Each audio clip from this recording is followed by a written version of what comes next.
You know that person who laughs at almost everything, even when the moment clearly isn't funny? That smile isn't carelessness, most of the time, it's survival. They didn't learn humor from comfort. They learned it because breaking down wasn't an option. Life taught them early that keeping calm often keeps you alive. Someone cuts them off in traffic, and there's no anger, no yelling. Instead, there's a pause, a quiet thought, maybe that person is struggling too. That reaction isn't just kindness, it's experience talking. When you've weathered real storms, minor chaos barely makes a ripple. Their mind works differently now, not broken, just trained. Always alert, always reading between the lines. Even when danger has passed, the system never fully powers down. Survival mode doesn't come with an off switch. You might expect bitterness, but what you usually find is empathy, sharp, deep, intuitive. They notice everything, a shift in tone, a forced smile, a silence that feels heavy. They don't just hear words, they feel what's left unsaid. Silence isn't empty to them. It has weight, texture, meaning. They read spaces instantly, not the furniture, but the emotions filling the room.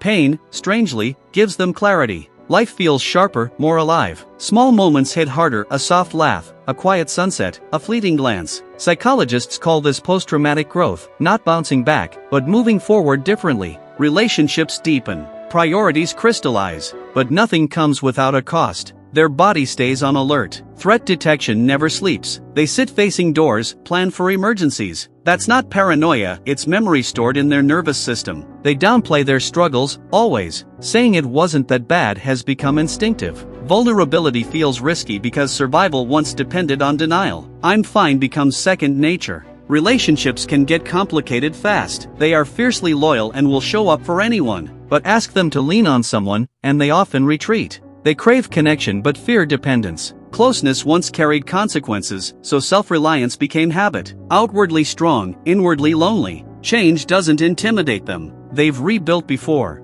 New city, new life, it comes naturally. Their humor is dark, sharp, perfectly timed. Laughing at pain robs it of its power. Every joke is a rebellion, a small victory against what tried to break them. Comedy becomes armor. They control the little things obsessively, even as they remain calm about major uncertainties. The contradiction is deliberate. They can't control everything, but what they can, they hold on to. Control becomes comfort. They live in paradoxes, strong yet soft, guarded yet generous, hopeful but never naive. They understand that life can be breathtakingly beautiful and painfully brutal, often at the same time. Beneath it all lies quiet grief, not for others, but for themselves. For the version who trusted too easily, who felt light and unburdened. The softness they didn't get to keep. They miss a self they barely remember, a safety discovered too late. But that grief doesn't crush them, it refines them. It makes them intentional, deliberate, quieter in all the right ways. They cherish peace because they know chaos. They choose safe people because unsafe ones taught them the cost. People like this don't just survive, they deeply understand humanity. They know strength isn't about never breaking,